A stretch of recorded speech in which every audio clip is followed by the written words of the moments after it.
Yea, the Almighty shall be thy defense, and thou shalt have plenty of silver. One of the greatest messages given to the race through the scriptures is that God is man's supply, and that man can release through his spoken word all that belongs to him by divine right. He must, however, have perfect faith in his spoken word. Isaiah said, "My word shall not return unto me void, but shall accomplish that whereunto it is sent." We know now that words and thoughts are a tremendous vibratory force, ever molding man's body and affairs. A woman came to me in great distress and said she was to be sued on the 15th of the month for $3,000. She knew no way of getting the money and was in despair. I told her that God was her supply and that there is a supply for every demand. So I spoke the word. I gave thanks that the woman would receive $3,000 at the right time in the right way. I told her she must have perfect faith and act her perfect faith. The 15th came, but no money had materialized. She called me on the phone and asked what she was to do. I replied, "It is Saturday, so they won't sue you today. Your part is to act rich, thereby showing perfect faith that you will receive it by Monday." She asked me to lunch with her to keep her courage. When I joined her at a restaurant, I said, "This is no time to economize. Order an expensive luncheon and act as if you have already received the $3,000. All things whatsoever ye ask in prayer, believing ye shall receive." You must act as if you had already received. The next morning, she called me on the phone and asked me to stay with her during the day. I said, "No, you are divinely protected and God is never too late." In the evening, she phoned again, greatly excited, and said, "My dear, a miracle has happened. I was sitting in my room this morning when the doorbell rang. I said to the maid, 'Don't let anyone in.' The maid, however, looked out the window and said, 'It's your cousin with the long white beard.' So I said, 'Call him back. I would like to see him.' And he was just turning the corner when he heard the maid's voice, and he came back. He talked for about an hour, and just as he was leaving, he said, 'Oh, by the way, how are finances?' I told him I needed the money, and he said, 'Why, my dear, I will give you $3,000 the first of the month.' I didn't like to tell him that I was going to be sued. What shall I do? I won't receive it till the first of the month, and I must have it tomorrow. I said, 'I'll keep on treating.' I said, 'Spirit is never too late. I give thanks that she has received the money on the invisible plane and that it manifests on time.' The next morning, her cousin called her up and said, 'Come to my office this morning, and I will give you the money.' That afternoon, she had $3,000 to her credit in the bank and wrote checks as rapidly as her excitement would permit. If one asks for success and prepares for failure, he will get the situation he has prepared for. For example, a man came to me asking me to speak the word that a certain debt would be wiped out. I found he spent his time planning what he would say to the man when he did not pay his bill, therefore neutralizing my words. He should have seen himself paying the debt. We have a wonderful illustration of this in the Bible, relating to the 3 kings who were in the desert, without water for their men and horses. They consulted the prophet Elisha, who gave them this astonishing message.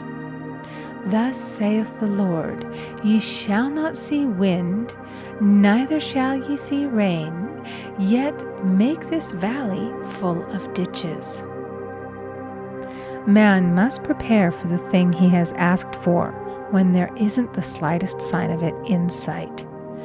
For example, a woman found it necessary to look for an apartment during the year when there was a great shortage of apartments in New York.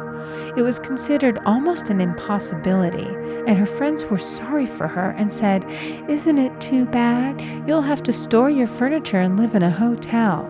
She replied, "You needn't feel sorry for me. I'm a Superman, and I'll get an apartment." She spoke the words, "Infinite Spirit, open the way for the right apartment." She knew there was a supply for every demand, and that she was unconditioned, working on the spiritual plane, and that one with God is a majority. She had contemplated buying new blankets when the tempter, the adverse thought or reasoning mind, suggested, "Don't buy the blankets. Perhaps, after all, you won't get an apartment and you will have no use for them." Promptly, she replied to herself, "I'll dig my ditches by buying the blankets." So she prepared for the apartment, acted as though she already had it. She found one in a miraculous way, and it was given to her although there were over 200 other applicants. The blankets showed active faith. It is needless to say that the ditches dug by the 3 kings in the desert were filled to overflowing. Read 2 Kings. Getting into the spiritual swing of things is no easy matter for the average person. The adverse thoughts of doubt and fear surge from the subconscious. They are the army of the aliens, which must be put to flight. This explains why it is so often darkest before the dawn. A big demonstration is usually preceded by tormenting thoughts. Having made a statement of high spiritual truth, one challenges the old beliefs in the subconscious, and error is exposed to be put out. This is the time when one must make his affirmations of truth repeatedly and rejoice and give thanks that he has already received. "Before ye call, I shall answer." This means that every good and perfect gift is already man's, awaiting his recognition. Man can only receive what he sees himself receiving. The children of Israel were told that they could have all the land they could see. This is true of every man. He has only the land within his own mental vision. Every great work, every big accomplishment has been brought into manifestation through holding to the vision. And often, just before the big achievement, comes apparent failure and discouragement.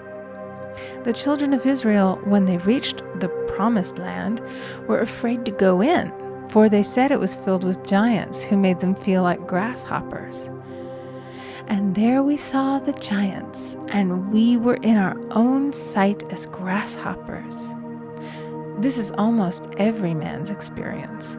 However, the one who knows spiritual law is undisturbed by appearance and rejoices while he is yet in captivity. That is, he holds to his vision and gives thanks that the end is accomplished. He has received. Jesus Christ gave a wonderful example of this. He said to his disciples, "Say not ye, there are yet 4 months, and then cometh the harvest? Behold, I say unto you, lift up your eyes and look on the fields, for they are ripe already to harvest." His clear vision pierced the world of matter, and he saw clearly the 4th-dimensional world, things as they really are, perfect and complete in divine mind. So man must ever hold the vision of his journey's end and demand the manifestation of that which he has already received. It may be his perfect health, love, supply, self-expression, home, or friends. They are all finished and perfect ideas registered in divine mind, man's own superconscious mind, and must come through him, not to him. For example, A man came to me asking for treatments for success. It was his imperative that he raise, within a certain time, $50,000 for his business. The time limit was almost up when he came to see me in despair. No one wanted to invest in his enterprise, and the bank had flatly refused a loan. I replied, "I suppose you lost your temper while at the bank, therefore your power. You can control any situation if you first control yourself." "Go back to the bank," I added, "and I will treat." My treatment was, "You are identified in love with the spirit of everyone connected with the bank. Let the divine idea come out of this situation." He replied, "Woman, you are talking about an impossibility. Tomorrow is Saturday. The bank closes at 12, and my train won't get me there until 10, and the time limit is up tomorrow, and anyway, they won't do it. It's too late." I replied, "God doesn't need any time and is never too late. With him, all things are possible." I added, "I don't know anything about business, but I know all about God." He replied, "It all sounds fine when I sit here listening to you, but when I go out, it's terrible." He lived in a distant city, and I did not hear from him for a week. Then came a letter. It read, "You were right. I raised the money, and I will never again doubt the truth of all that you have told me." I saw him a few weeks later, and I said, "What happened? You evidently had plenty of time after all." He replied, "My train was late, and I got there just 15 minutes to 12. I walked into the bank quietly, and I said, 'I have come for the loan,' and they gave it to me without a question." It was the last 15 minutes of the time allotted to him, and Infinite Spirit was not too late. In this instance, the man could never have demonstrated alone. He needed someone to help him hold the vision. This is what one man can do for another. Jesus Christ knew the truth of this when he said, "If two of you shall agree on earth as touching anything that they shall ask, it shall be done for them of my Father which is in heaven." One gets too close to his own affairs and becomes doubtful and fearful. The friend or healer sees clearly the success, health, or prosperity and never wavers because he is not close to the situation. It is much easier to demonstrate for someone else than for oneself, so a person should not hesitate to ask for help if he feels himself wavering. A keen observer of life once said, "No man can fail if some one person sees him successful." Such is the power of the vision, and many a great man has owed his success to a wife or a sister or a friend who believed in him and held without wavering to the perfect pattern.